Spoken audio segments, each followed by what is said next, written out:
अगर चाहते हो कि बांग्लादेश वाली गलतियां भारत में ना हो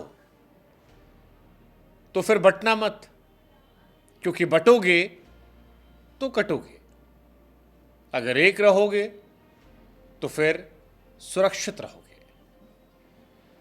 उत्तर प्रदेश के सीएम योगी आदित्यनाथ के ये वो शब्द हैं जो फिलहाल सियासत में दो तरह से देखे जा रहे हैं।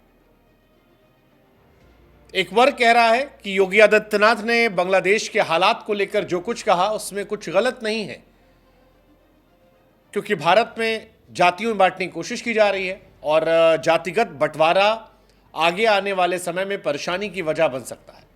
भारत के बांग्लादेश वाले हालात ना हो, इसलिए योगी की बात को सुनना समझना पड़ेगा। दूसरा वर्ग ये कह रहा है कि योगी आदित्यनाथ ने उत्तर प्रदेश के उपचुनावों से पहले एक ऐसा स्टेटमेंट दे दिया है जो हिंदू मुसलमान के बीच खाई पैदा करने काम करेगा।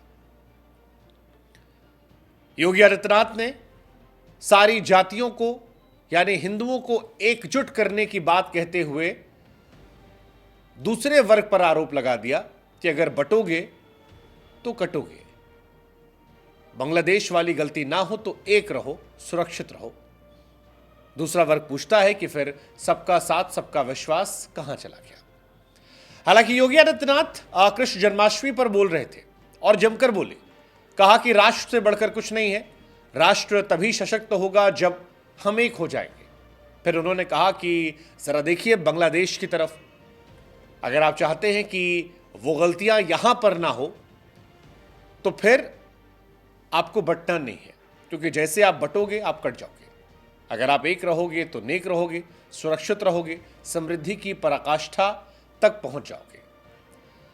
योगी आदित्यनाथ दरअसल राष्ट्रवीर दुर्गादास राठौड़ की प्रतिमा का अनावरण कर रहे थे और इसी दौरान उनका स्टेटमेंट था। कहा कि 10 साल से प्रतिमा मेरा इंतजार कर रही थी, मेरे ऊपर उनकी कृपा हो गई, यहां आने का अवसर मिला। फिर योगी आदित्यनाथ ने राधे राधे कहकर जनसभा में मौजूद लोगों को कृष्ण जन्माष्टमी की शुभकामनाएं भी दी। लेकिन यह चर्चा यहां से तेज हो गई कि योगी आदित्यनाथ ने जो कहा वो कितना सच है, कितना सियासी, कितना भविष्य की नींव तैयार करने वाला। इस बार के लोकसभा चुनावों में यह माना गया कि बीजेपी या कहें कि उत्तर प्रदेश में खासतौर पर जहां पर योगी आदित्यनाथ की सरकार है, एकजुट होकर हिंदुओं ने वोट नहीं दिया।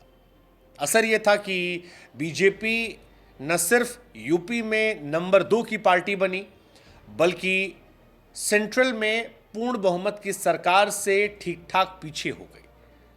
वो मजबूत सरकार जो बीते 2 टर्म में थी वो इस बार नजर नहीं आई और इसीलिए योगी आदित्यनाथ के इस बयान को कई मायनों में देखा जा रहा है। योगी आदित्यनाथ के बयान को बंगाल केस से जोड़कर, बांग्लादेश केस से माफ कीजिएगा, जोड़कर देखा जा रहा है। योगी आदित्यनाथ हालांकि यही नहीं रुके, उन्होंने और भी बातें कही। उन्होंने जिक्र औरंगजेब का किया, कहा औरंगजेब जो था वो दुष्ट था। हम जानते हैं इतिहास को, औरंगजेब का इसी आगरा संबंध था। आगरा में हिंदवी पद बादशाही के महानायक छत्रपति शिवाजी ने औरंगजेब की सत्ता को चुनौती दी थी। कहा था कि तुम चूहे की तरह तड़पते रह जाओगे, हिंदुस्तान पर कब्जा करने नहीं देंगे। ये सारी बातें उन्होंने कही। औरंगजेब को लेकर कई बातें कही, कहा कि औरंगजेब जो था वो दुष्ट था, चालबाज था। एक चाल चली दशरथ सिंह संधि की, जोधपुर रियासत में कुछ नहीं करें कहा सहयोग कीजिए, लालच दिया। अफगानी हिंदुस्तान पर कब्जा करने जा रहे, मोर्चा संभालना पड़ेगा, और फिर हत्या कर दी उनकी। अब ये सारी बातें संकेत संदेश दोनों दे रही। हालांकि यूपी में उपचुनाव भी है, अभी तारीखों का ऐलान नहीं हुआ, लेकिन क्योंकि 10 विधानसभा सीटों पर चुनाव है और बीजेपी चाहती है कि इस बार वो मजबूत हो जाए। राज्य में 2007 से अब तक लोकसभा और विधानसभा की 80 सीटों पर उपचुनाव हुए हैं और आमतौर पर यह माना आता है कि जो सियासी पार्टी सत्ता में होती है उसको फायदा होता है। लेकिन इस बार यूपी ने नुकसान पहुंचाया है। ऐसे में जो ये स्टेटमेंट है कि अलग होगे, बटोगे तो कटोगे, साथ रहोगे तो सुरक्षित रहोगे, इसको आप कैसे देखते हैं? इसका असर आगे आने वाले समय में आप कैसे देख रहे हैं? इस बयान को लेकर आपकी सोच क्या है? हमें जरा कमेंट सेक्शन में आप बताइएगा।